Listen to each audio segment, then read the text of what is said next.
അതായത് എനിക്കറിയാം പല കുടുംബങ്ങളിലെയും ദാരിദ്ര്യത്തിന്റെ കാരണം ജോലി ചെയ്യും. നീ 10 രൂപയ്ക്ക് നിനക്ക് ജോലി ചെയ്യാൻ ആരോഗ്യമുണ്ട്, 10 രൂപയ്ക്ക് നീ അധ്വാനിക്ക്, ബാക്കി 90 രൂപ ദൈവം തരും. ഒന്നും ചെയ്യാത്തവനെ ദൈവം. നിങ്ങൾ ബൈബിളില് ദൈവം എവിടെങ്കിലും കിടന്ന് ഉറങ്ങുന്ന ആരെങ്കിലും വിളിക്കുന്ന നിങ്ങൾ കടന്നുണ്ടോ? ഉറങ്ങാൻ ഒരുത്ത് സുഖമായിട്ട് കിടന്ന് 3 നേരം ബർഗർ തിന്നുകൊണ്ട് ഉറങ്ങിക്കൊണ്ടിരിക്കുകയാണ്.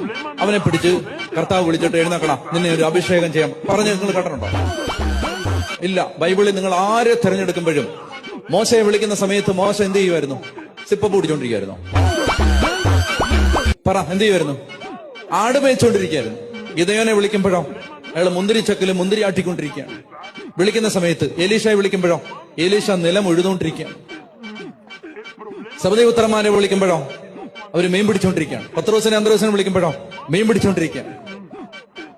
ജോലി ചെയ്യുന്നവനെയാണ് ദൈവം വിളിക്കുന്നത്, പണിയെടുക്കുന്നവനാണ് ദൈവം വിളിക്കുന്നത്, കഷ്ടപ്പെടാൻ മനസ്സുള്ളവനെയാണ് ദൈവം വിളിക്കുന്നത്. കേൾക്കുന്നുണ്ടോ? പറഞ്ഞേ ഹല്ലേലൂയ. അതുകൊണ്ട് കുടുംബങ്ങളിൽ അധ്വാനിച്ച് അലസത മാറ്റണം. എഴുന്നേക്കാൻ പോലും മടി.